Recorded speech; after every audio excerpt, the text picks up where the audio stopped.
আসসালামু আলাইকুম রহমতুল্লাহ। সুপ্রিয় শিক্ষার্থীবৃন্দ, আশা করি সবাই অনেক ভালো আছেন। তো আজকে আলোচনা করবো আমরা এইচএসসি ফল প্রকাশের তারিখ নিয়ে সর্বশেষ যা জানা গেল এই বিষয়ে সর্বশেষ আপডেটটা তোমাদের আজকে তুলে ধরবো। তো সর্বশেষ আপডেট দেখা দৈনিক শিক্ষা .com প্রতিবেদক 29-এ এটা তারিখ দিয়েছে। চলতি বছর এইচএসসি সমানের পরীক্ষার ফল আগামী মাসের মাঝামাঝি প্রকাশ হতে পারে। গণমাধ্যমের সঙ্গে আলোকপাতে এটা জানা গেছে। আন্তঃশিক্ষা বোর্ডের সভাপতি অধ্যাপক তপন কুমার সরকার রোববার বিকেলে একথা তিনি জানিয়েছেন।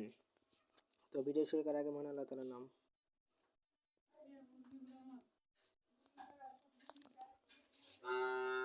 তিনি জানান, প্রকাশ্যে সম্ভাব্য তারিখ সংক্রান্ত একটি প্রস্তাব শিক্ষা মন্ত্রণালয়ে পাঠানো হয়েছে। মন্ত্রণালয় অনুমোদিত পেলে চূড়ান্ত তারিখ ঘোষণা করা হবে।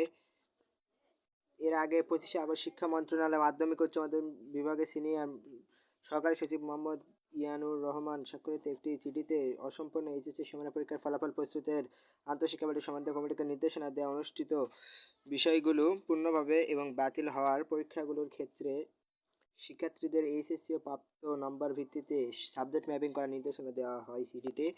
তো এটা কিন্তু আপনারা দেখতে পাচ্ছেন এখানে সর্বশেষ আপডেটটা। তো খুব তাড়াতাড়ি দেওয়া হবে আমাদের এইচএসসি পরীক্ষার ফলাফল। তো আজকে ভিডিওটা এই পর্যন্ত। শিক্ষার্থীরা ভিডিওটা যদি ভালো লাগে লাইক কমেন্ট সাবস্ক্রাইব পাশে থাকা বেল আইকনটি বাজিয়ে দিবা, তাহলে এই ধরনের আকর্ষণীয় ভিডিও পেয়ে যাবে এবং এই ধরনের আকর্ষণীয় ভিডিও পাওয়ার জন্য আমার চ্যানেল সাবস্ক্রাইব করবে এবং সবসময় আমার সঙ্গে থাকবে। আসসালামু আলাইকুম রহমতুল্লাহ বারাকাতুহু।